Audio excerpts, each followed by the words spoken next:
name is Lon Strickler. I've been a paranormal and 14 investigator for almost 50 years now. For the most part, they're anywhere from 5.5 to 7 foot. They do vary. Dark in color. Sometimes people say they look like they've got some type of fur on them. Many other times they say it's shiny, looking like it's wet or like has an exoskeleton on it.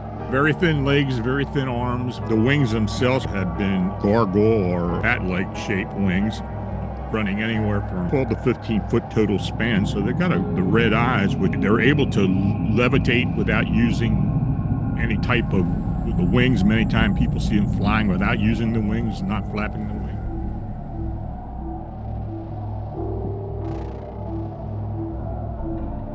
Yeah, we're sticking with about 250-mile radius of Chicago. So these sightings they have gone as far north as Milwaukee, as far south as Bloomington, Illinois, and down into Indianapolis in Indiana. I mean, we had a couple down on Lakeshore Drive who literally, it was an older couple, literally saw this thing fly over them. Flew up about 100 feet, turned back and looked at them, started flying back, recognizing that they were there. Yeah, we've had a few of those. I remember people believe that it specifically saw them and that it wanted them to see it. And in fact, some of them just wish they had never seen it. It's an enigma, and we just continue to do what we can as far as gathering the anecdotal evidence.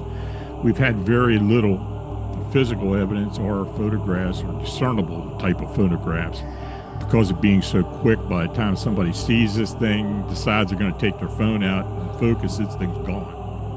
That's the biggest drawback. I get a lot of criticism about not having any photographic evidence, but people just don't realize.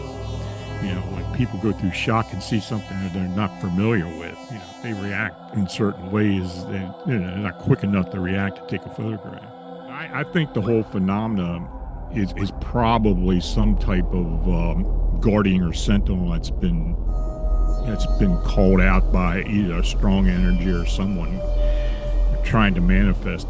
We've had several sightings in Chicago where people said they literally saw this thing manifest like it came through an invisible door and vice versa, leaving into an invisible doorway. In fact, I had one sighting, two older ladies who were walking about 2 blocks south of Wrigley Field. It saw this thing at the intersection just come through it. Like it just came out of nothing. I think it's an interdimensional being. I think it's something that can travel or go through a gateway and remain corporeal as they're doing it. And in fact, Tobias and another gentleman had done a book recently about the Mothman in general, so you may want to ask him. Everybody, literally everybody in this room knows somebody who has experienced the paranormal, who has experienced an event that they cannot explain. And that means something, And what it means, I think, is very personal, but it's not something that we should ignore. And so I don't. So my name is Tobias Wayland, and I've been investigating the paranormal for going on 18 years.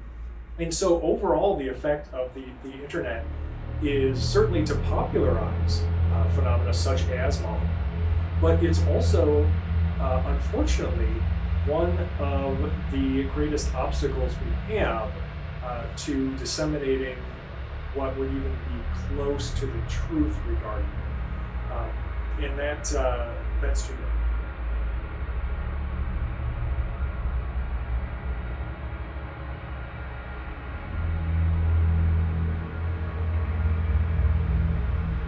I would describe the behavior as more aggressive, at least as it's reported, because one of the fundamental qualities of a Mothman encounter is an extreme level of fear, like bordering on itself paranormal, like just a weird amount of fear, like the kind of fear where you look at it later and you go, how could that have happened? Why was I so afraid in that moment? It's the kind of fear that makes people afraid to go outside by themselves for like weeks afterward, So that doesn't strike me as particularly friendly or even docile, even if it does represent nothing so harmful as, say, a self-defense technique or something reflecting its territoriality or something. Like, it's still not, it's not nice, right?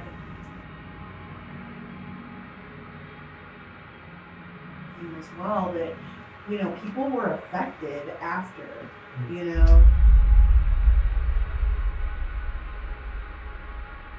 So what I think Mothman isn't is a hoax, at least not in every case, or a hallucination, also not in every case.